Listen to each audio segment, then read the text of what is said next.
घटिया बा हमरा भतारा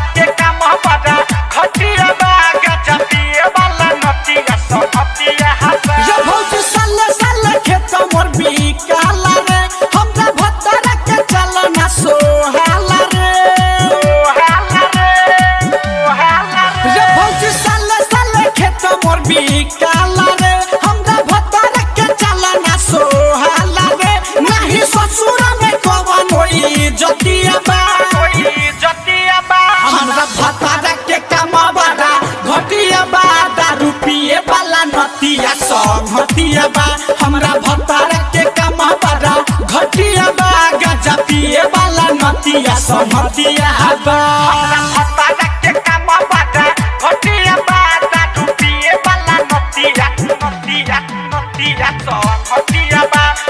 नतिया नतिया घटिया बा नतिया नति हमरा भतारा के काम बड़ा घटिया बा गजा पिए वाला नतिया समतिया बा चढ़ल बा जवानी हमरे कोटे ना अकेला जाके रोज सौती न लागे कोटे नतिया खेला कोटे नतिया खेला चढ़ल बा जवानी हमरे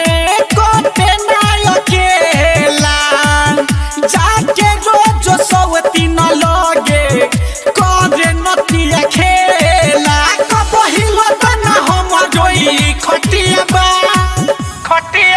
हमरा भतारा के काम बड़ा घटिया बा दारू पिए वाला नतिया संगतिया बा हमरा भतारा के काम बड़ा घटिया बा गजा पिए वाला नतिया संगतिया बा हमरा भतारा के काम बड़ा घटिया बा दारू पिए वाला नतिया नतिया नतिया संगतिया बा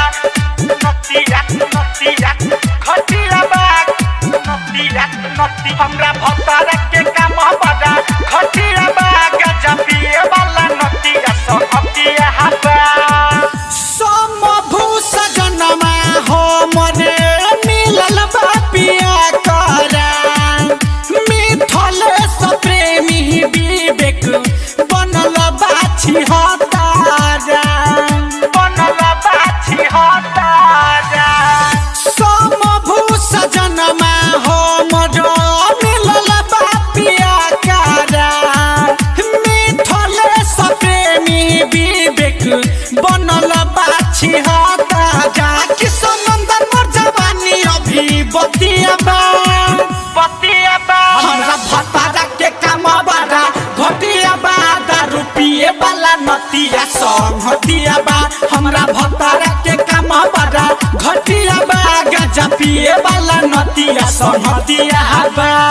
माँ गायत्री रिकॉर्डिंग स्टूडियो मलंगवा सरलाही ने